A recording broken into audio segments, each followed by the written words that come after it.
नमस्कार साथियों, आपका बहुत बहुत स्वागत है स्मार्ट स्टडी क्लासेस 77 की यूट्यूब परिवार में। और आज की क्लास दोस्तों आपके लिए बहुत ही महत्वपूर्ण है। ये 23 जनवरी 2023 की दैनिक समसामयिकी है। दोस्तों आप कोई भी परीक्षा देने जा रहे हैं, वो हर परीक्षा के लिए ये आपके लिए एग्ज़ाम है।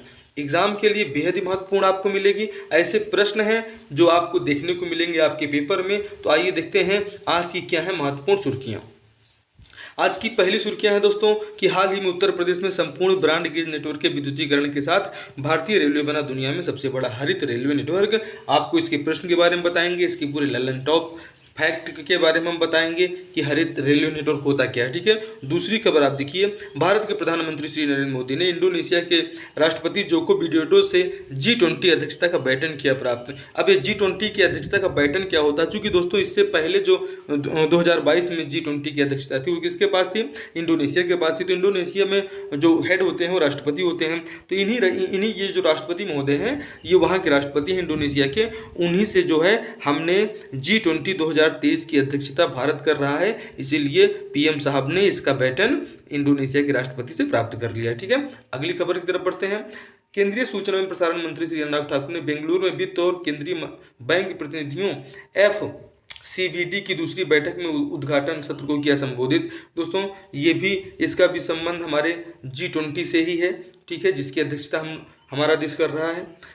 अगला देखिए, केंद्रीय मंत्रिमंडल ने 22वें विधि आयोग के कार्यकाल को 31 अगस्त 2024 तक बढ़ाने की दी मंजूरी। अगर आपको विधि आयोग नहीं पता है दोस्तों तो आपको पूरा विधि आयोग बताएंगे कि विधि आयोग का कार्य क्या है। दोस्तों विधि आयोग का कार्य आपको बताते हुए चलते हैं, बहुत ही महत्वपूर्ण होगा कि विधि आयोग का कार्य यह है कि जो हमारे देश में अंग्रेजों के ज़माने से कानून जो है इन कानूनों को क्या करना है, इन कानूनों की हमारा विधि आयोग इनको देखता है। ऐसा कौन सा कानून है जो आज निष्प्रयोज्य है, आज उसकी कोई उपयोगिता है ही नहीं। ऐसे कौन से कानून हैं जो आज के समय में लागू किए जाने चाहिए, इनके बारे में ये हमारा विधि आयोग बताता है। इनको लागू करना है, इस पर अपनी रिपोर्ट को ये तैयार करके किसको देते हैं भाई साहब, तो ये केंद्र को देते हैं। ठीक है, और समय समय पर इस सब के बारे में अच्छे से डिटेलिंग हम लोग करेंगे। दोस्तों शिक्षा मंत्रालय ने राज्य एवं केंद्र शासित प्रदेशों ग्रेड 1 के प्रवेश की आयु को एक समान 6+ वर्ष रखने का दिया निर्देश। आप देखते हैं कि हमारे यहाँ राष्ट्रीय शिक्षा नीति, ठीक है, राष्ट्रीय शिक्षा नीति कौन सी 2020 आपने देखा आई है। तो 2020 के तहत दोस्तों 6 वर्ष से अधिक जो इनके सीखने की उम्र है वो रखने का दिया गया निर्देश। 22 के पहले ही ग्रेड 1 में ये प्रवेश की आयु को किया गया निर्धारित। इसके बारे में पूरा अच्छे समझेंगे। आगे देखिए, जो है आज की छठी खबर है, CDAC तिरुवनंतपुरम में national mission on power electronics technology के तहत भारत में EV, अब आप EV का मतलब नहीं समझ पा रहे होंगे, तो इलेक्ट्रॉनिक व्हीकल AC चार्जर जो है ये VEVC AC001 व IAIS 138 मानकों के अनुसार, मतलब इसके मानकों में फिट है। ऐसे चार्जर का जो है हमारे इलेक्ट्रॉनिक व्हीकल चार्जर का हमारे जो है CDAC तिरुवनंतपुरम ने इसका विकास किया है। किस मिशन के तहत किया गया है ये आपसे पूछा जा सकता है। जूट पैकेजिंग सामग्री अधिनियम 1987 के अंतर्गत जूट वर्ष 2022-23 के जूट पैकेजिंग सामग्री के लिए आरक्षण मानदंड हुए निर्धारित। मतलब जो जूट उद्योग है दोस्तों हमारे जो पश्चिम बंगाल वाले रीजन में आप जब जाएंगे तो पश्चिम बंगाल वाला जो हमारा रीजन है, इस रीजन में जूट उत्पादन बहुत होता है और यहाँ पे लाखों से लाखों श्रमिक जो है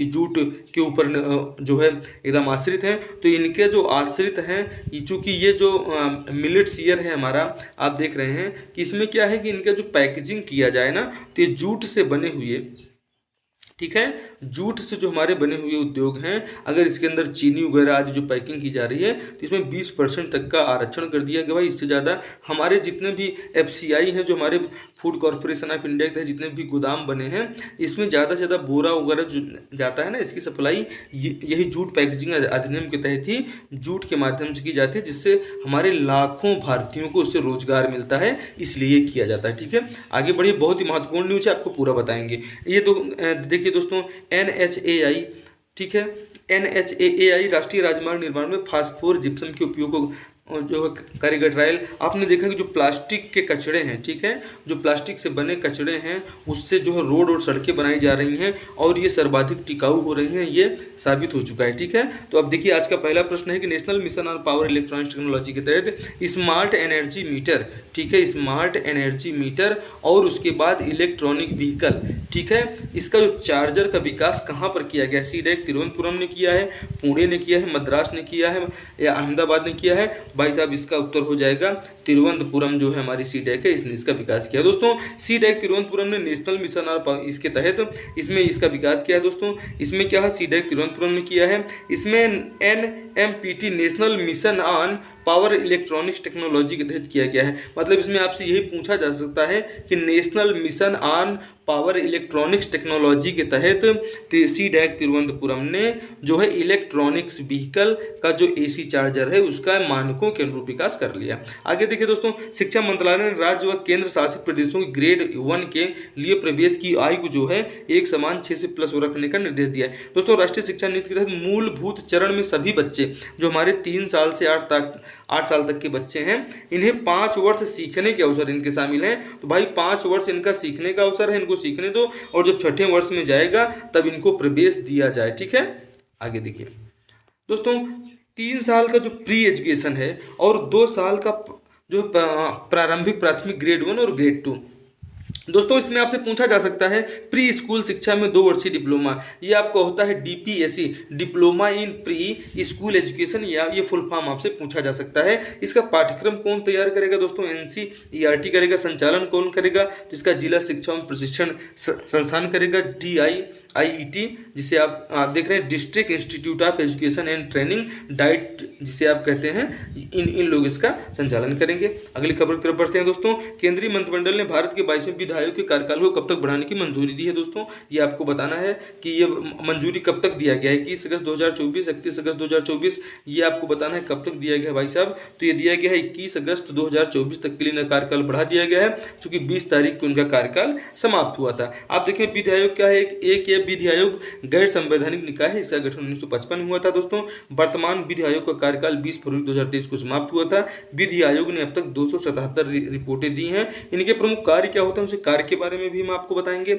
ऐसे कानूनों की पहचान करना जो प्रासंगिक नहीं है, जो अप्रचलित तथा अनावश्यक अधिनियमों को निरस्त करने का सुझाव देना। मतलब जो कानून अभी अच्छे नहीं हैं और अच्छे से मतलब ये है कि उनकी कोई उपयोगिता नहीं, उनको बंद करो भी, फालतू जो है पुस्तकों में जगह घेर के रखें। देश व विदेशी देश के बारे में शोध करना, भाई अमेरिका में अगली बार ओबामा आएंगे कि ट्रम्प आएंगे, इसके लिए बिल्कुल शोध करना। ठीक है, ये भी विधि आयोग का कार्य है, मतलब देश विदेश के बारे में शोध करना।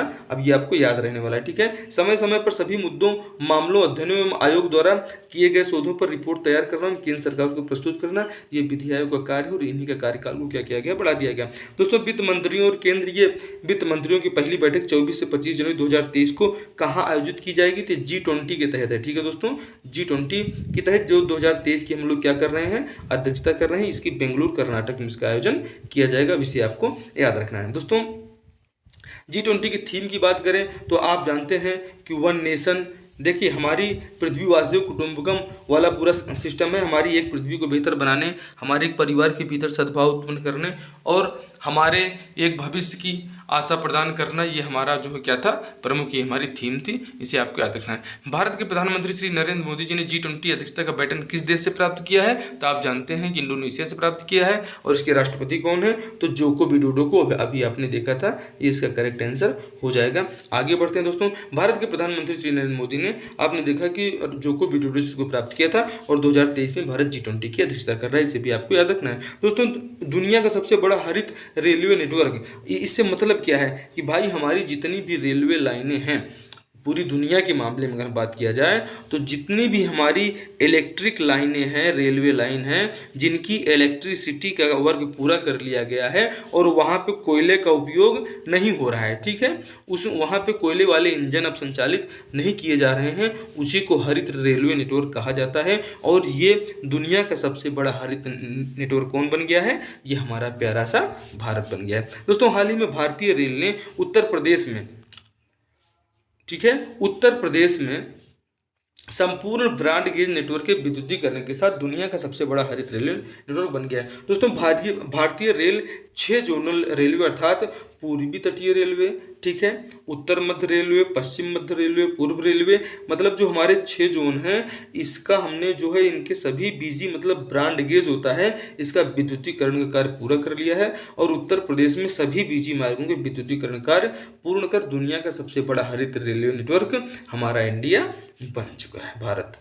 ठीक है, देखिए भारत सरकार के अनिवार्य मानदंडों के अनुसार खाद्यान्नों की पैकेजिंग के लिए पूर्ण आरक्षण, जूट की थैलियों में चीनी की पैकेजिंग के लिए कितने प्रतिशत आरक्षण को भारत सरकार ने मंजूरी दी है भाई साहब? तो ये 20% आरक्षण को मंजूरी प्राप्त हुई है। ठीक है, और इसके तहत क्या होगा दोस्तों, आप देखिए कि जूट पैकेजिंग सामग्री में जेपीएम अधिनियम के तहत आरक्षण मानदंड से करीब 3,70,000 मतलब 4,00,000 श्रमिकों को एकदम डायरेक्ट उनको रोजगार मिलता है। और जूट उद्योग के कुल उत्पादन का 75% जूट सैकिंग बैग है, जिसमें से 85% की आपूर्ति भारतीय खाद्य निगम, जिसे आप FCI कहते हैं, फूड कॉर्पोरेशन ऑफ इंडिया कहते हैं, और राज्य की खरीद एजेंसियां जो हैं उनके द्वारा किया जाता है। दोस्तों क्लास कैसी लग रही है एक बार शेयर कीजिए, और ये आपके सीधे आपके एग्जाम में मिलेंगे, बिल्कुल एग्जाम की तैयारी में आपको इसको मैं दिखाऊंगा कि आपको मिलने वाले हैं। भारतीय सड़क कांग्रेस द्वारा कितने वर्षों के लिए सड़क निर्माण में न्यूट्रलाइज्ड फास्फोर जिप्सम अपशिष्ट सामग्री का उपयोग किए जाने की मान्यता दी है? दोस्तों ये कब तक के लिए दिया है?